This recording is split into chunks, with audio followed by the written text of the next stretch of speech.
Hi again, everybody, and welcome to this edition of First Person. It's sponsored, as always, by the Precision Strip Company in Minster, Ohio.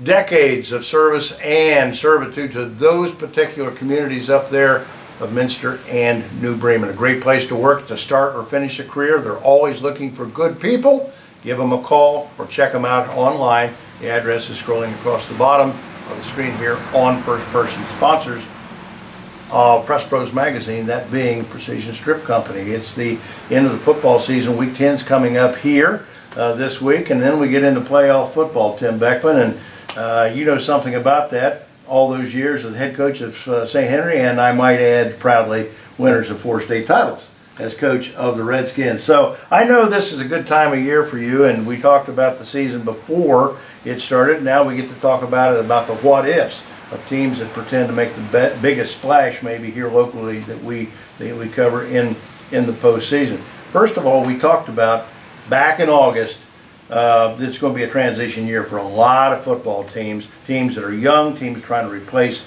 starters that graduated, and it has been that way. Some disappointing times for some teams, but on the other hand, you look down the road a couple of years, kind of exciting too. There's no doubt. You know, you get that situation, you look back, we talked about Anna, Marion, Coldwater, and the MAC, then Minster right there with them, New Bremen, those teams are there, and then you get into the Fort Laramie, you know, those schools in that league there. It's that type of year. It's the type of year where those teams rose to the top. Some other teams had injury situations. You're looking for sales, yep, injuries. Look at St. Henry, major problem with injuries, but it's all part of the game, and it's just a matter of, you know, building that team. And hopefully you can be at this point. And for the purpose that we're here today to talk about what's beyond Week 10, isn't it amazing some of those teams like Marion that had to replace 18 starters last year, right back there with 8 and 10. That's talking about the culture of football in that community and what Tim Goodwin's done there over 20 years. The expectations, I should say. The expectations and knowing how to win. That's so important. And it's you talk about that all the time. And there's just teams that know how to win, and some teams are trying to learn how to win. Let's get right to it and talk about some of the Division 7 teams, principally a couple of them, but New Bremen, I think, is in Division 7 again. We'll talk about them as well. Starting with Fort Laramie, I saw them first game of the year against Minster. I thought then, whoa, that's going to be a handful. Even though they lost to Minster that night, they haven't lost since. They beat some pretty good football teams when you consider Covington, and they got a win against St. Henry, and they beat the other hallmark team, typically Miami East in the cross-county conference. Colin Moore, dynamic quarterback, big offensive line, and they've got that experience at the end of the year because last year they lost to the eventual state champions in the semifinal game. You know, this team's going to be hungry. You said it's so important to have that experience because there's so many teams, once they get in, they're just happy to be there. Fort Laramie's not that way. They've been there, they know what it's like, and they're going to be a force in that division. Plus, they got that dynamic young coach. We didn't mention this when we did this before, but Spencer Wells. Spencer Wells is a name that's on everybody's list of people. When you talk about dynamic young coaches who have really come in and made his niche in a hurry, he's done a super job there. He's done a fantastic. Very talented. There's no doubt. He's just done a great job. We brought all that together. You can see with their success. You know something about the Marion local Flyers, so let's talk about them very quickly. 7-2, 2 losses to 2 very good football teams, being Anna and Minster. And frankly, you know, if they make a couple extra points, maybe they don't lose to Minster. We lost. As I said, they lost all those teams in graduation last year. Let's retrace that. They lost to Watterson and Minster. Yep. Got Anna. Yeah, that's right. They did. They did. Right. You know, and Tim, again, it's a team that they know how to win. The culture's there. They're going to be a force. Got a big game with Coldwater this week to wrap up the season. His biggest bugaboo, if you talk to him, would be turnovers. If they can cure those, I mean, he's taken a team and he's formed them, he's shaped them, and they're going to be a force. I remember them a few years ago. People say you never count somebody out. That's cliche.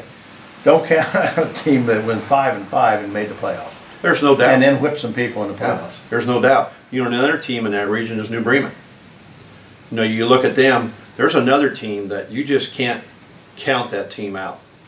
They are a team that they play so hard. Coach has done a great job with them. They've got an outstanding quarterback. Mitchell Hayes. And I'll tell you what, if they hopefully things work out for them, they get in. 'Cause I know they're kind of at that point too. Yeah. But hopefully it does, because they're a team. They got a big game tomorrow night with Minster. There's no That's a doubt. big rivalry with them, and they haven't beat Minster. I looked this up. They haven't beat Minster in a decade. I think it was 2009 the last time they beat them. So, you know, that portends a lot for them and how they finish and where they go on, but they're right in the middle of the mix in Division 7 in that region 28. Let's skip over to Division 6 right now. You mentioned Coldwater a minute ago. When they lost to Anna, and that's what I was thinking about a moment ago when I said Anna, when they lost to Anna, that shocked the state. Not that Anna couldn't beat them, but the manner in which Anna beat them just surprised everyone. There's no doubt. You know, who would ever thought that? Anna's a very solid football team, but so is Coldwater. But the one thing about a loss like that, sometimes, and Coldwater was rolling, sometimes you start looking yourself in the mirror then and say, hey, we need to look at this, this. And Chip's a great football coach. He has a great staff. And that team's going to be a force to reckon with here. You know, people look at games like that as saying, well, this is what somebody else could do on them. They proved that night, did Anna, that Bixler and Riley Hulskamp, who I think is maybe the best football player in the area, not just a running back in the MAC. That young man is superb, but they proved you could run on Coldwater, and that's not something you just get over in 2 weeks. Oh, exactly. He is just so solid, and that whole team, they are so good up front. And that's one thing I noticed when they played Coldwater. The offensive and defensive lines of Anna kind of took that game over, and that's so important. And Anna, if you get into weather situations this time of the year with their running game, and I really like the way they work in their play-action pass, that's a very, very solid football team. It's going to be fun to watch up there, and they have a history of one and done in the first round that they'd like to get over too. Exactly. Minster, for my money, and I don't know why I feel this way, I said to somebody just the other day, it's the team that I've seen this year that has yet to peak. They have yet to be and play as well as they can. They've got the quarterback, they've got the running back. That kid, number 22, that plays for them, Schmidtmeyer, Alex Schmidtmeyer, coming off 164 and 189 yards. Reckerman, they're 6'5", split end, can get downfield. Their quarterback, Niekamp, can run, can throw. Big offensive line, and as I said, I haven't seen them play their best yet. No, they're solid, and they're very well coached. He does a great job with them. They're always prepared. He challenges those kids every week, and they're going to be a tough out for anybody. And they got that big game with New Bremen coming up too. So there's some really big games there to shoot these teams on. We say all this, and yet the team that coaches talk about is Covington, the unknown this year, because Stokes told me just the other day, he said, you can put my name on this. I love the way they play. And he said they're going to be a dangerous out in the playoffs because they're loose, they hit hard, they're enthusiastic, they run around. And he said, you know, I like them. I like their chances. They're in a region in 24 where if they can get one good game, say past a Mechanicsburg or somebody, I know you've got a couple teams you want to talk about in 24, that's a dangerous football team. Oh, it is. There's no doubt. I don't have a great record in the playoffs, but I saw them early, and I really like what's going on there. They're, again, very well coached, and they've got some great athletes, and those kids play hard, play very hard. And as you mentioned, a very intriguing region. Worthington Christian's in that region, coached by Jeff Harding, so I was very fortunate enough to coach in high school, and they have an outstanding football team. I had a chance to see them play. Grandview Heights has an outstanding receiver in Jim Lachey's son, who was a St. Henry grad. Yep. So it's kind of an intriguing region for myself, but Covington's going to be, you know, hopefully things work out for them. They can get in there, because they're going to be a tough out also. I think they sit 7 this week. They're not going to get a whole lot of help with their finishing game with Bethel, but you never know. Right. You know, if they get in there, again, that's an exciting time, and strange things happen. Yes. Strange things happen. Let's talk a little bit too about a couple of teams outside 6 and 7. You got to talk about Milton Union and the year Brett's had. They're 7-2, 2 good losses there, particularly to Valley View, 49-48, I think, in overtime. Great running back there, and A.J. Lovin, and a team that's just gotten better and better and better and keeps playing hard. Yeah, they play hard, and I said they have great running back. And again, we talk about the weather and talk about this time of year, and the running back like that, and a good offensive line, you can do a lot of damage. And they're very well coached, as you said. They play very hard. Don't know if Greenville's going to get in. We don't see them that much, but we do see Piqua and Troy a lot, and you got to talk about them. Piqua, if they beat Troy this week in the rivalry game, they would finish 6-4. And Bill Neese is always a tough coach to beat in the playoffs. Oh, Bill's a great coach, and that's going to be a big football game for both those teams. You know, they both got a shot. There's no doubt about that.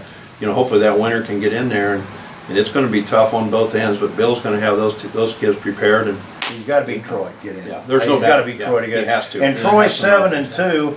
They got one real horrible loss to Turpin, where they gave up 60 points early in the year, and you know, they got a big offensive line. They got a running back that's a serviceable running back. Braden Seiler's a good quarterback, playmaking quarterback. So, what do you say? Yeah, it's just, hey, go play. That's all you can say now. It's a rivalry game for those two teams, and you know, hey, see who comes out on top. Fun time of the year, and I know you're looking forward to it because you and I differ a little bit about this because I think the playoffs there's too many teams in the region. You think it's good the way it is, the more the merrier.